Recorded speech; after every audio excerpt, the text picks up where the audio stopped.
Francis, this is the first time I think we have seen you in traditional Cameroonian clothing. I'm just curious why you thought it was important to dress this way tonight. First of all, it's not Cameroonian clothes, it's African clothes. Okay. So not specifically West African, just African in general? Yes, just African. Okay. Well, and I guess obviously Dana has made it official. You're fighting Stipe next. Just what are your thoughts tonight after this journey getting here? What do I what? Just what are your thoughts? I mean, how are you feeling tonight after this journey? You know, I feel very great. Yes, and then I wasn't able to avoid myself to thought about Stipe even during my training camp. I was like, just focus on Alistair, but my mind was also at Stipe because I knew that that would be the next. Dana said he wants to match you up with Stipe as soon as possible. When would you want that fight to happen? Soon as possible, as he said. I'm injury free, so I'm ready to go. I've been out for a long time, for like 10 months, and now I want to go. Yes. And the fight was very quick, but did anything facing Alistair surprise you in there? No, really. The only thing that is this time he used to switch a lot and then strike on southpaw, but this time he stay for the right hand for a long time.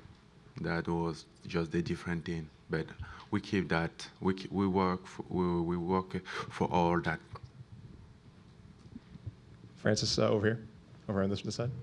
In your post-fight speech, you had time to address some serious issues, some serious social issues. Did you have enough time in the octagon? Is there more that you want to say about it? Would you like to talk about it here? Say it again, please. Sorry, after your fight, you had time to talk about some serious social issues, social problems. You mentioned slavery. Did you have enough time in the octagon? Would you like to talk about it more at the conference? Yes, because at this day in Libya we have some African guy who just want to immigrate because they want to have better life. They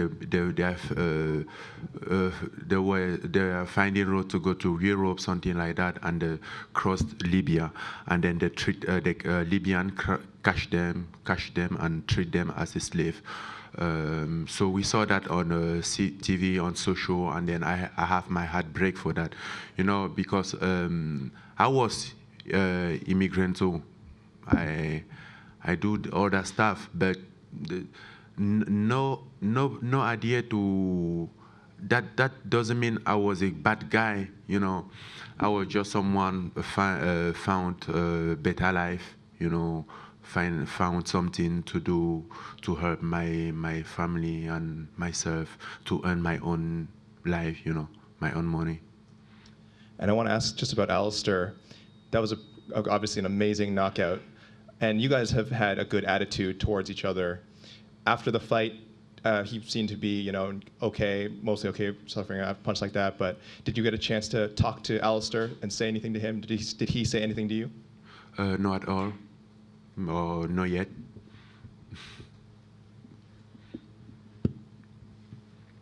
Hey, Francis, congratulations, félicitations. Merci. I just wanted to ask a follow-up to a question that was asked earlier, because usually you come wearing the suit. So why this time did you decide to change and represent your home country? Was there any specific reason? No specific reason. No, not really. But I decided to represent Africa. And I know it's easy for us to judge on the outside, but I'm wondering if you watched the finish and if you regret landing that extra punch when he was out, because it was clear that he was out and you hit him with that extra punch. Do you regret that, or is it hard to pull back in the heat of the moment? I was engaged, so there was not. I don't even know what happened, I just threw punch and then that's happened. And I was already engaged, but I didn't have time to see that he's out. And the way you hit him in his head, kind of going back like that.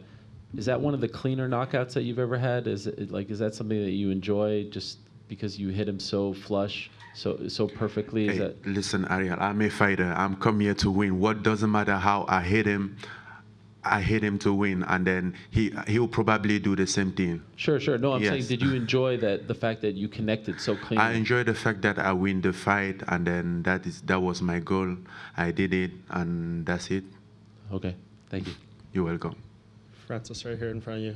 You're the fourth fighter in UFC history to win your first 6 fights by a stoppage.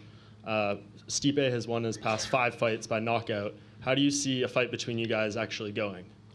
The fight between me and Stipe, the same way as the other one, knockout. I don't have no prediction than knockout. That's my skills. That's something that we're working hard for it. You have got a submission during the streak. Are you still working on that part of your game as well? Yes. Obviously, I still working on that. That's why I found some great guys, some good jiu-jitsu guy, Vinny Magalesh, who helped me to work for my ground game because he's a very good jiu-jitsu guy, and then he helped me for my skill. But that is just a plan B, just in case. It seems like this fight could happen pretty soon. What do you do, right after this? Do you go right back into camp? Do you take a few days off, or what do you do? We will talk about the fight, and then when we set it up, I will decide what to do. So it depends for the day, for when they will set the fight. It sounds like you're going to get an extra bonus as well, at least from what Dana was saying. How happy does that make you? That's a good thing. I don't need that money, I moved from Paris to Vegas, so that took me a lot of money. I need some cover money now, and then I'll be out for like 10 months. And then, to be honest, every one of you guys love money. Francis over here, just to follow up to that, what would you spend the money on? You said just sort of, helping you out with, the fact you haven't fought in a while, just paying some bills, everything like that? Spend my money? If you got the bonus money, what would you do with it? Just sort of, pay any bills or anything? Oh, I have 1,000 things to do, my man. I'm gonna do some good training camp because Stipe is a champ, and then he's a good guy. He's doing well. So I need to prepare, have good training camp. I'll probably go to Paris for a few times, do some training camp there, or go to Cameroon, visit my family, keep helping them, and then I start working about my gym in Cameroon because I'm making some gym there for kids. So the money was probably help me for everything. And we've seen you during fight week, and like you always are, very respectful, very, good manners, all that stuff. How important is it to be a role model, especially, representing your people and everything else?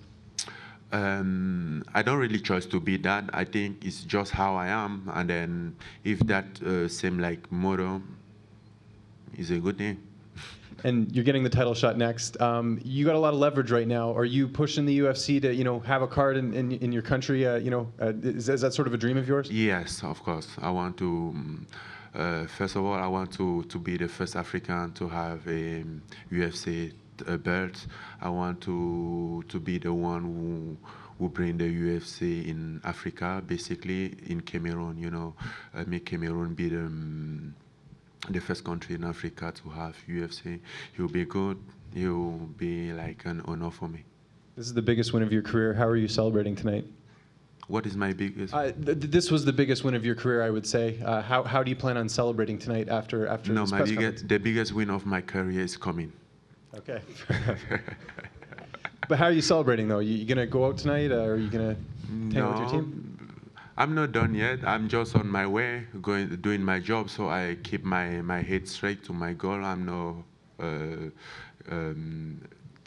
lose attention for anything, So that's why I'm saying I'm ready to go. If they just give me the title shot now, I'm ready to start the training camp tomorrow, Monday morning. I'm ready. I have a goal.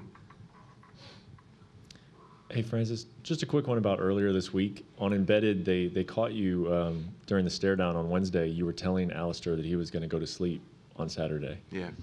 Have you ever done that to an opponent Have you ever told him something like that right before a fight? No, but sometimes you have to do something that you never do. Did you know you were going to do that?